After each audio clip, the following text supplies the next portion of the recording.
উপস্থিত আমার বিদায়ী বক্তা বিদায় নিয়েছেন জনাব পীরজাদা ভাইজান আওলাদে রাসূল আমাদের কাছে খুব অল্প সময়ের ভিতরে আগমন ঘটবে আওলাদে জামান পীরজাদা জোনায়েদ ভাইজান হুজুর দিনদার ইমানদার মুত্তাকি আল্লাহ ওয়ালা ভাই বাবাজিরা আম্মা জান ও বোনেরা আল্লাহ পাকের দরবারে লাখ লাখ সুজুদ আদায় করি যে আল্লাহ অত্যন্ত ভালোবেসে মহব্বত করে পিয়ার করে আমাদেরকে পাক পুরো পবিত্র মাহফিলে বসার তৌফিক দিয়েছেন সে আল্লাহ পাকের দরবারে শুকরিয়া জাফরতে সকলে বলি আলহামদুলিল্লাহ তারে বড় নবী के नेता हबीब नबी मुस्तफा सल्लल्लाहु ताला अलैहि वसल्लम रोजा अखराज़र को लक्ष कोटि दरूद ও সালাম জাফরতে সকলে বলি সাল্লাল্লাহু তাআলা আলাইহি ওয়াসাল্লাম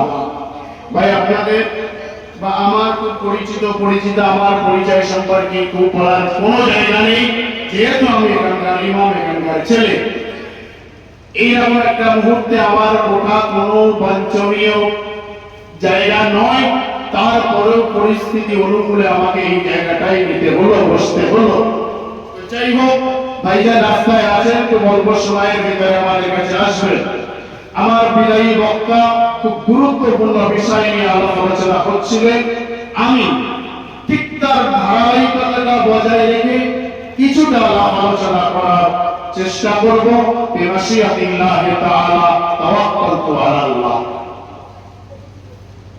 ভাই আমি যে কথা বলতে চাই আমার বিদায়ী বক্তা দ্বীন ও শরিয়াতকে বাঁচাবার জন্য রাসূল পাক সাল্লাল্লাহু আলাইহি ওয়াসাল্লামের সাহাবায়ে কেরামরা কিভাবে তাদের শরীরে টাটকা তাজা রক্তকে কুরবান করেছে কিভাবে তারা তাদের দিল ও ঈমান কিভাবে তারা তাদের আকীদা মজবুত করে ধরে রেখে জীবন যাপন করেছে তাই তো সেই যুগটাকে বলা হয় খৈরুল কুরুন উত্তম যুগ হিসাবে সেই কথাটাই প্রমাণ করাতে চেয়েছেন আমার পূর্ববর্তী বক্তা এখন আমি যে কথাটা বলতে চাই সেটা এটাই আমরা যে দ্বীন ও শরিয়াত মানি আমরা যে ইসলাম ধর্মের ধর্মাবলম্বী আমরা যে নামাজ পড়ি আমরা যে রোজা রাখি আমরা যে মুসলমান আমরা আমাদের গুরুত্ব সম্পর্কে জানি না আমরা আমাদের গুরুত্ব সম্পর্কে অনেকটাই অকিমহল থেকে অনেকটা দূরে আছি আমি কিছুটা এই গুরুত্ব সম্পর্কে বিষয়ে আলাপ আলোচনা করব এটাই হলো আমার মূল সাবজেক্ট আমি মিসকাত শরীফের একটা হাদিস কোট করেছি মিসকাত শরীফে বাবুল ঈমানের প্রথম হাদিস যে হাদিসটাকে হাদিসে জিবরিল বলা হয় খুব লম্বা চওড়া হাদিস ওই হাদিসে পাকের ভিতরে অনেকগুলো বিষয় অনেকগুলো সাবজেক্ট আলাপ আলোচনা করা হয়েছে আমি জানি না যে আমি ওই হাদিসের উপরে ওই সাবজেক্ট পুরোটা শেষ করতে পারবো কিনা তবে আমি চেষ্টা করছি যতটা সংক্ষেপে বোঝানো সম্ভব হয় হাদিসটি মিসকাত শরীফে আছে হাদিসটি বর্ণনা করছে হযরত ওমর ফারুক রাদিয়াল্লাহু তাআলা ওয়া আন ওমর ইবনে খাত্তাব রাদিয়াল্লাহু তাআলা قال بينما نحن عند رسول الله صلى الله عليه وسلم ذات مرة إذا طلب علينا رجل الشهيدا بهما رد الشهادة ثواب الشهر حضرت عمر بن خطاب রাদিয়াল্লাহু তাআলা হাদিস বর্ণনা করছে তিনি বলছেন এক তারিখে আমরা আল্লাহ নবী সাল্লাল্লাহু তাআলা আলাইহি ওয়াসাল্লামের দরবারে বসে আছি এই যেমন আপনারা সবাই বসে আছেন আমি আপনাদের সম্মুখে স্টেজে বসে আছি নবী পাক সাল্লাল্লাহু তাআলা আলাইহি ওয়াসাল্লামের সাহাবীরা ঠিক এই রকম ভাবে বসে আছেন আল্লাহর নবীর সামনে বসে এমন অবস্থায় একজন ব্যক্তি আসলেন হযরত ওমর ফারুক রাদিয়াল্লাহু তাআলা বর্ণনা করছে, যে ব্যক্তিটা আসলো ওই ব্যক্তি সম্পর্কে বলতে গিয়ে বলছে যে ব্যক্তিটা পরনে আছে একটা সাদা ধবধবে একটা সাদা কাপড়, মাথার চুলগুলো কালো, কিন্তু আমরা কেউ তাকে চিনি না, আমরা মদিনার গলিতে গলিতে কোনোদিন তাকে আমরা দেখিনি। হযরত ওমর ফারুক রাদিয়াল্লাহু তাআলা বলছে,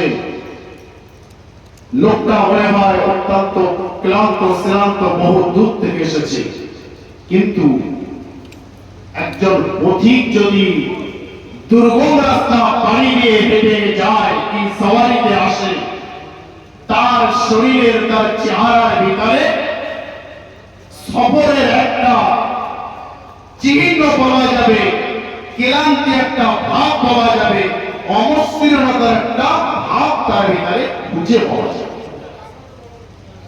খলিফাতুল মুসলিমিন আমিরুল মুমিনিন হযরত ওমর বলছেন, আমরা যখন আল্লাহ নবীর মজলিসে বসেছিলাম, ওই সময় ওই ব্যক্তিটাকে দেখে আমাদের মনে হলো, না না না, লোকটা তো আমাদের অপরিচিত, আমাদের অচেনা, কিন্তু তিনি যে দুর্গম রাস্তা পাড়ি দিয়ে এসেছে, আমি ওমর আল্লাহর কসম করে বলছি, তার চেহারার ভিতরে সফরের কোনো আলামত খুঁজে পাওয়া যায় না,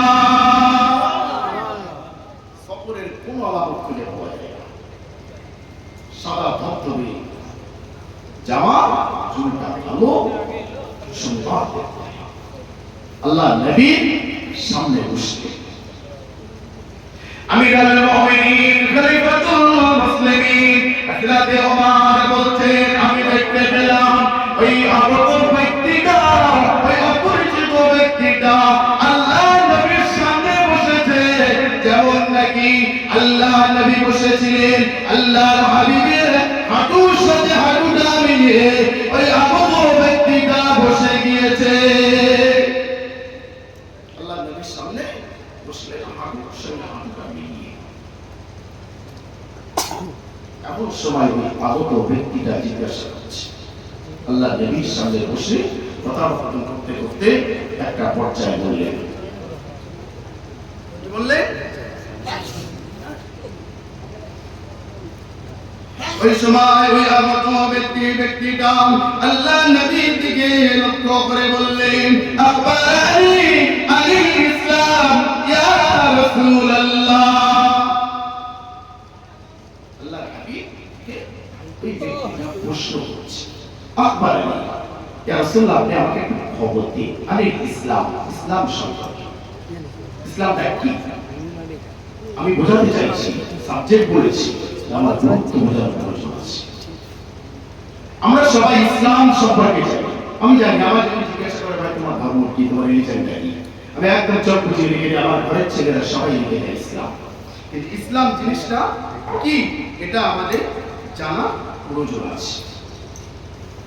ওই আগত ব্যক্তিটা আল্লাহ নবীকে প্রশ্ন করলেন, কি বললেন? আখবারানি আনিল ইসলাম, ইয়া রাসূলুল্লাহ, আপনি ইসলাম সম্পর্কে আমাকে একটু ধারণা দিন। আল্লাহ নবী বলেছিলেন, আশহাদু আল্লা ইলাহা ইল্লাল্লাহ ওয়া আশহাদু আন্না মুহাম্মাদান আবদুহু ওয়া রাসূলুহু। ইসলাম হলো তুমি সাক্ষ্য দাও আল্লাহ ব্যতীত কোনো মাবুদ নেই, আমি সাক্ষ্য আরো দিচ্ছি মুহাম্মদ সাল্লাল্লাহু আলাইহি ওয়াসাল্লাম হচ্ছেন তার রাসূল। দ্বিতীয় আমার নবী বলেছিলেন, ওয়া আকিমুস সালাহ।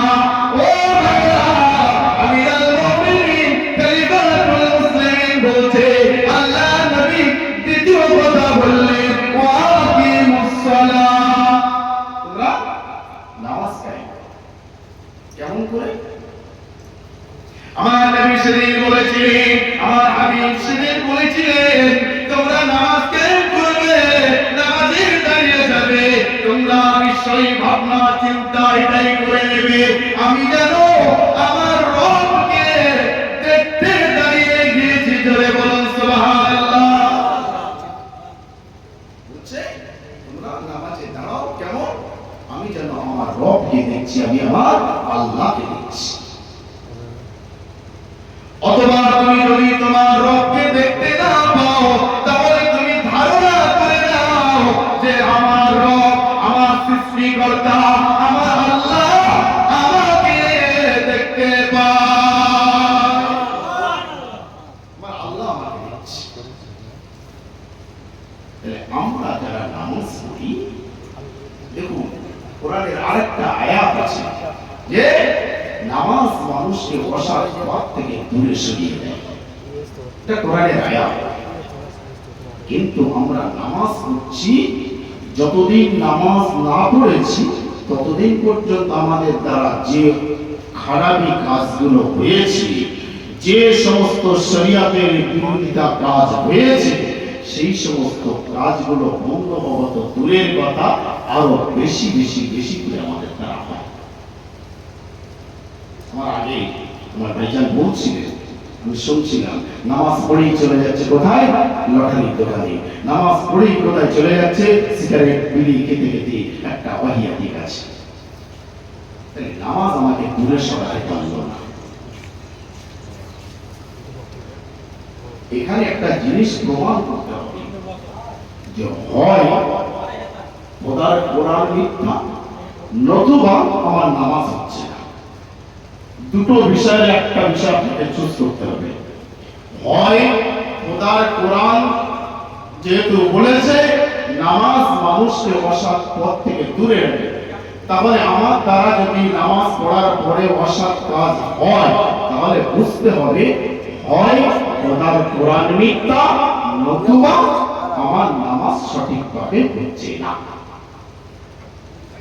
এখন খোদার কোরআন তো কোনোদিন মিথ্যা হয়নি, হয় না, হবে না, হতে পারে না। লা শাক্কা লা রাইবা ফি, কোনো সন্দেহ নেই, কোনো শক নেই, কোনো রকম সন্দেহের অবকাশের জায়গাও নেই। তাহলে বুঝতে হবে আমার নামাজ হচ্ছে। কেন হচ্ছে? যেহেতু আমরা নামাজে দাঁড়িয়েছি, আমরা বিভিন্ন রকম ভাবে হিসাব নিকাশ করি নামাজে। আমরা নামাজে দাঁড়িয়েছি, এর দিকে তাকিয়ে দেখি কে কিভাবে নামাজ পড়ছে। কিন্তু আল্লাহ নবী বলছে, বান্দা তুমি ভাবে, উম্মাহ তুমি যখন নামাজ পড়বে তখন তুমি ভাবো, তুমি জানো যে আমি আমার রবকে দেখতে পাচ্ছি। আর যখন তুমি তোমার রবকে দেখতে না পাচ্ছ, তাহলে ভেবে নাও তোমার রব তোমাকে দেখছে। এই মাঝখানে আরেকটা কথা একটু বলি। আমরা যারা নামাজে দাঁড়াই, যখন নামাজের মাসাল্লাতে দাঁড়িয়ে ইন্নী ওয়াজ্জাহতু ওয়াজহিয়া লিল্লাযী ফাতারাস সামাওয়াতি ওয়াল আরদি হানিফা, এই সানাটা যখন এই নামাজের মাসাল্লায় দাঁড়ানোর দোয়াটা যখন আমরা পড়ি, তারপরে যদি আমার মাথায় একবার আমি ঢেলে দেই যে এটাই আমার জীবনের শেষ নামাজ, কি ভাইয়া আমি বাড়িতে চেক করে দেখতে যাচ্ছি,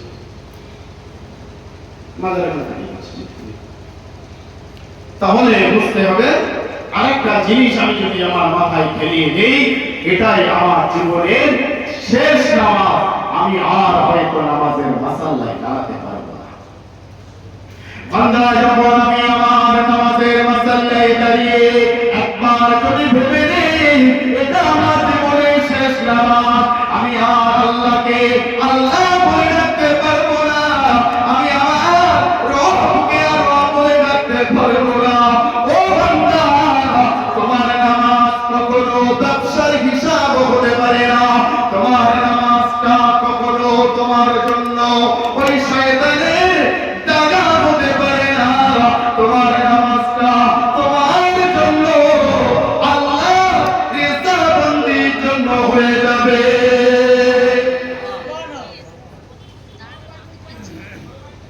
ও ভাইরা, আল্লাহ নবীর একজন প্রিয় সাহাবীর কথা বলি। আল্লাহর হাবিবের একজন প্রিয় সাহাবী গ্রেফতার হয়েছিল। আল্লাহর হাবিবের প্রিয় সাহাবী হযরতে খাব্বাব রাদিয়াল্লাহু তাআলা আনহুর কথা আমার মনে পড়ে যায়। সকল কথা আপনাকে বলি।